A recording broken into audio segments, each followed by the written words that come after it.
Pirated SPG. Striktong patnubay at gabay ng magulang ang kailangan. Maaaring may masiselang tema, lengguwahe, karahasan, sexual, horror o droga na hindi angkop sa mga bata.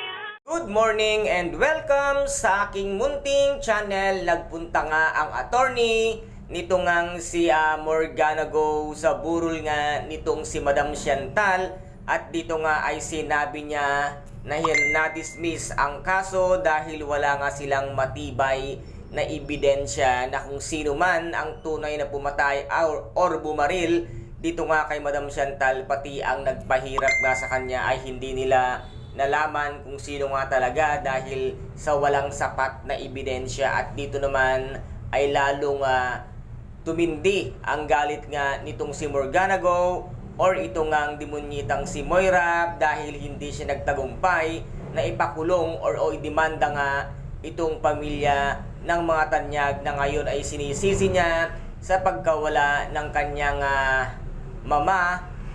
Kung titignan mo lang, Morgana Go or demonyitang Moira, ikaw lang din naman ang siyang nagpahamak or naglagay sa bingit ng kamatayan sa iyong mama, kung hindi sana sa iyong kasamaan na puro paghihiganti ang nasa isip mo, na sana ay mas pinili mo ang magbago or magpakabait, hindi yung puro kasamaan ang ginagawa mo. Baka sana ngayon ay buhay pa ang iyong mama, kaya't kung ano man ang nangyari sa kanya, ikaw din ang siyang nagdala sa kanya sa kamatayan dahil sa sobrang kasamaan ng pag-uugali mo. Kaya't ngayon dito naman ay kakausapin niya nga itong si Gilbert, at sinabi niya nga dito na alam ko naman na yung loyalty mo kay mama, kung kaya't ngayon ay uutusan niya nga itong si Gilbert na maglagay nga ng isang bomba sa loob ng kotse nga nitong si Miss Giselle Tanyag, at nais nga na itong sumakabilang buhay na rin. Ngunit malalaman nga ito ni Zoe at sasabihin nga ni Zoe na hindi daw dapat masama ang kanyang Daddy RJ dahil napakabuting tao nga nito.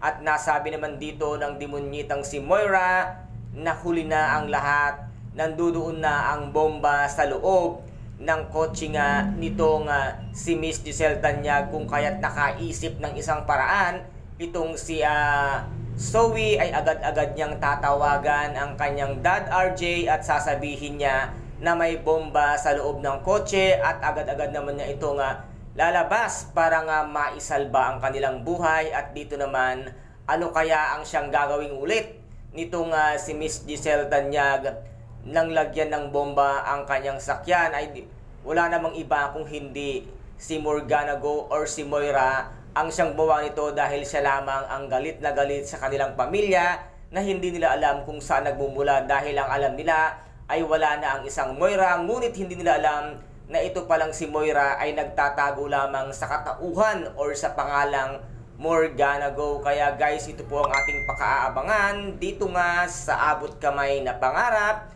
na kung saan ay napaka-intense at kapanapanabik ng bawat eksena. At kung nagustuhan po ninyo ang aking videos for today, paki-subscribe na lamang po ng aking channel, paki-like and share para maging update kayo sa lahat ng gagawin kong videos. Maraming salamat po. Ingat, God bless, and bye-bye!